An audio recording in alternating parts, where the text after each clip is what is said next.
8 मई 1969 अव्यक्तवाणी।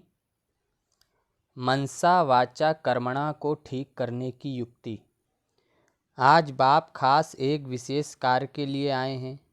यहाँ जो भी सभी बैठे हो वह सभी अपने को निश्चय बुद्धि समझते हैं, नंबरवार हैं। भले नंबरवार हैं लेकिन निश्चय बुद्धि हैं।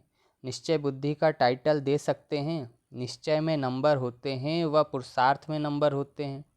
निश्चय में कभी परसेंटेज नहीं होती है, ना निश्चय में नंबरवार होते हैं। पुरुषार्थ की स्टेज में नंबर हो सकते हैं, निश्चय बुद्धि में नंबर नहीं होते। वा तो है निश्चय व संशय। निश्चय में अगर जरा भी संशय है, चाहे मनसा में, चाहे वाचा में अथवा कर्मणा में, लेकिन मनसा का एक भी संकल्प संशय का है तो संशय बुद्धि कहेंगे। ऐसे निश्चय बुद्धि सभी हैं। निश्चय बुद्धि की मुख्य परख कौन सी है?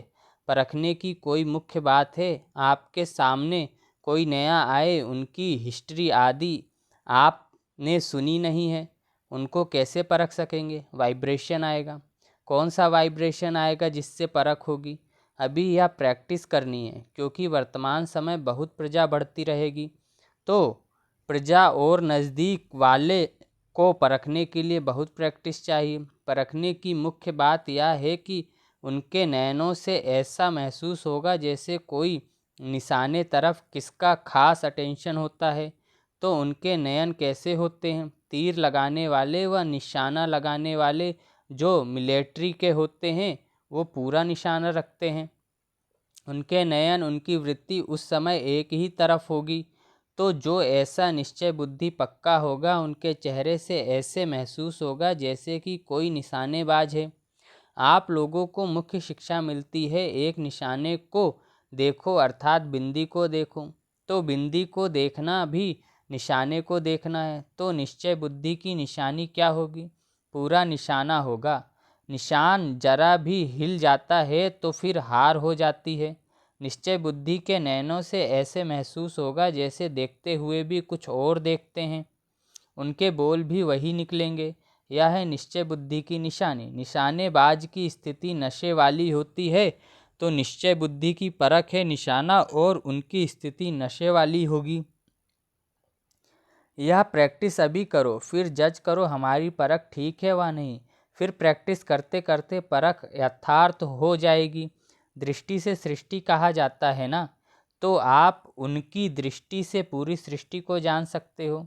मनसा वाचा कर्मणा तीनों को ठीक करने के लिए सिर्फ 3 अक्षर याद रहे। वह 3 अक्षर कौन से हैं? यह 3 अक्षर रोज मुरली में भी आते हैं। मनसा के लिए है निराकारी, वाचा के लिए है निरअहंकारी, कर्मणा के लिए है निर्विकारी। देवताओं का सबूत वाचा और कर्मणा का यही है ना। तो निराकारी, निरअहंकारी और निर्विकारी, यह 3 बातें अगर याद रखी तो मनसा वाचा कर्मणा तीनों ही बहुत अच्छे रहेंगे। जितना निराकारी स्थिति में रहेंगे उतना ही निराकारी और निर्विकारी भी रहेंगे। विकार की कोई बदबू नहीं रहेगी। यह है मुख्य पुरुषार्थ। यह 3 बातें याद रखने से क्या बन जाएंगे? त्रिकालदर्शी भी बन जाएंगे और भविष्य में फिर विश्व के मालिक। अभी बनेंगे त्रिलोकीनाथ और त्रिकालदर्शी। त्रिलोकीनाथ का अर्थ तो समझा है ना। जो तीनों लोकों के ज्ञान को सिमरण करते हैं वह है त्रिलोकीनाथ, क्योंकि बाप के साथ आप सभी बच्चे भी हैं। अच्छा,